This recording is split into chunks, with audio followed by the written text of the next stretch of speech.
بسم الله الرحمن الرحیم. ملګرو عمر جمشید یم. د رمضان المبارک میاشت ده. رمضان المبارک زه تاسو ته زه د دې فایدې ویم. د دې تاسو ته زه د جسم فایدې ویم چې د دې جسم څه فایده ده او چې کوم خلک مثال خبره وزن سیوا وي د هغوی دپاره دا څومره فایدهناک شی دی. دا ویډیو ډیره لازمي ده او ډیره بهترینه ویډیو ده، ډیره انفارمیټیو ویډیو ده. که خوښه مو نه شوه نو تاسو سره دا اتارټیک دی چې تاسو د ما چینل انفالو کوئ. ډیره زبردسته ویډیو ده، وګورئ ښه. کله چې موږ خوراک کوو، یعنی 11 میاشتې موږ کوم خوراک کوو، موږ د وجود ته تقریبا هسې 50 خوراک ضرورت دی. هسې یو مقدار به کېدم، 50 خوراک ضرورت دی. مونږ وکړو 80 خوراک. 80 خوراک مو وکړو نو زمونږ دا معده چې کومه ده، دا معده دا ځان سره 50 دغه کی هضم کی، 50 چې کوم دی وجود ته ضرورت دی هغه ورکي، او باقي 30 چې دا کوم په سیوا کړی دی نو هغه یو سیټ ته جمع کی. بله خبره، زمونږ دا معده چې کومه ده دا مثال خبره ده داسې چې کوم دی نو داسې کوي، داسې.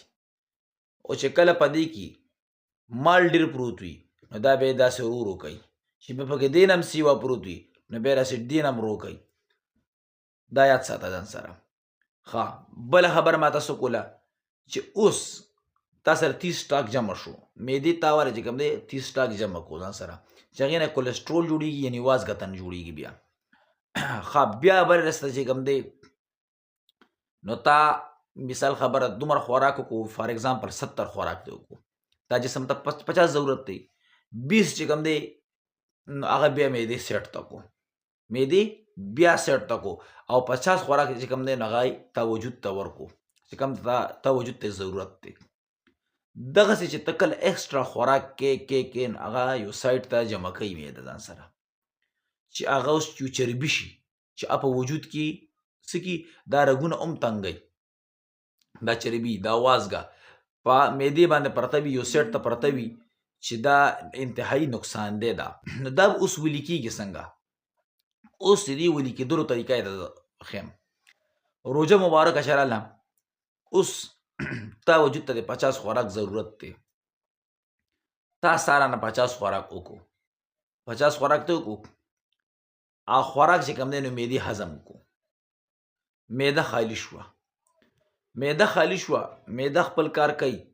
هغه څه کوي چې کوم هغه خوراک چې سټاک شوی دی، یعنی کوم به چې تا 20 10 15 30 به تا کوم خوراک سیوا کولو، چې کوم سټاک شوی دی نو دغه معده لګیا شي هم هغه سټاک، هغه چربي، هغه چې کوم دی نه راولي په هغې باندې کار شروع کړي، او تا وجود ته چې کوم دی نه پرووایډ کوي، تا وجود ته پرووایډ کوي. داسې چې دا 30 روژې دي او ته روزانه مثال خبره کم خوراک کې لږ خوراک کې، نو تا په وجود کې چې دا کومه اضافي چربي ده نو دا به ځان ته راولي کېږي. دا انسان ولې کمزوري شي چې دا چربي راولي شي، دا خېټه کمزوري شي دی ذره. نو دغه معده چې کومه ده تا وله، دغه اضافي خوراک چې تا کم سټاک پروت دی 11 میاشتې، نو دغې نه چې کوم دی نو هغه خپل له ځان دغه کوي، تا وجود ته یې ورکوي. نو دغسې به انسان چې کوم دی نو ډېر زیات فټ شي. دا روژه چې کومه ده دا صحت دپاره ډېره زیاته فایدهمنه ده، ډېره زیاته فایدهمنه. دا خو جسماني فایده چې کومه وه دا مې درته دې ووایي.